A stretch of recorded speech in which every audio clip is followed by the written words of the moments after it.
Ariful garden YouTube চ্যানেলে সকল দর্শক বন্ধুদেরকে স্বাগতম জানাই। তোমাদেরকে সরাসরি আমি লাইভ ভিডিও দেখানোর চেষ্টা করছি যে এই আম গাছগুলি টবে প্রতিস্থাপন করা হয়েছিল।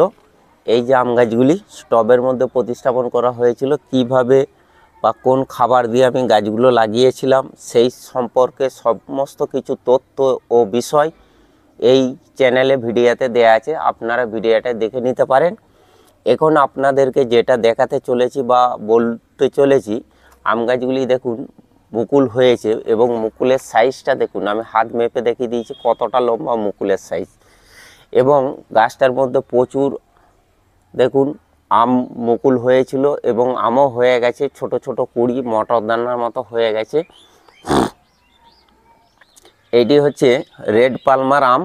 এ কাঁচা বা ছোট অবস্থা থেকেই লাল রঙের হয়। আমগুলোর কালার এসেছে, আপনারা সেটা হয়তো ভিডিও বা ক্যামেরার মাধ্যমে বুঝতে পারছেন না। এ সাইডে একটা আম গাছ দেখুন, এতেও প্রচুর পরিমাণে মুকুল এবং মটর দানার মতো আমের গুটি হয়ে গেছে। আপনারা অনেকেই শখে বাগান করতে চান, কিন্তু জায়গা কম থাকার কারণে আপনারা বাগান করতে পারছেন না, বা গাছ লাগালে গাছ সেখান থেকে কেটে ফেলে দিতে হয়।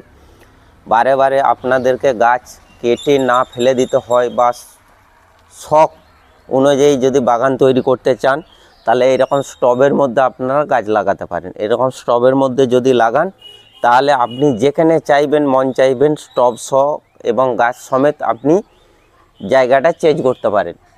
আর এই আম গাছগুলি যে এরকম আম হয়েছে বা আমের মুকুল হয়েছে, এতে খুব একটা বেশি পরিচর্যা লাগে না, সামথিং পরিচর্যা লাগে।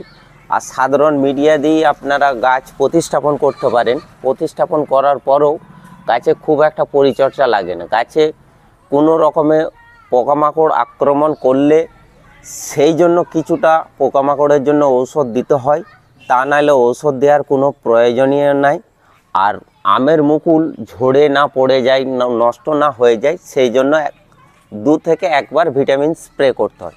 এখানে যে গাছগুলি আম বা মুকুল এসেছে, এগুলো আমি মুকুল আসার পর একবারও কোনো রকম ঔষধ দিইনি। মুকুল আসার আগে বেশ কয়েকবার আমি ভিটামিন কেবলমাত্র স্প্রে করেছিলাম এই আম গাছ। এই পদ্ধতিতে আমার বেশ কয়েকটা টবের মধ্যে আম গাছ লাগানো আছে। আপনারা এখানে কেবলমাত্র 2টি আম চারা দেখতে পেয়েছেন। আবারও একটা আপনাদেরকে দেখাচ্ছি। এই যে দেখুন, এইটাও একটা আম চারা। এই যে দেখুন নতুন কুশি এসছে, এই যে দেখুন মুকুল দেখুন, আপনারা দেখতে পেয়েছেন। এটাও কিন্তু স্টবের মধ্যে প্রতিস্থাপন করা আছে। এই হচ্ছে আপেল ম্যাঙ্গো, যেটাকে আপেল আম বলে অনেকেই জানে বা চিনে।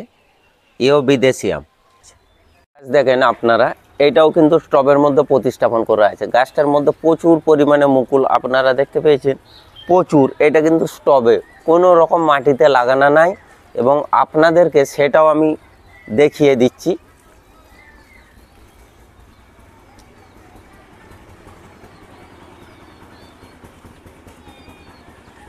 এই যে দেখুন, এই যে এই সাইডে হচ্ছে স্টবটা।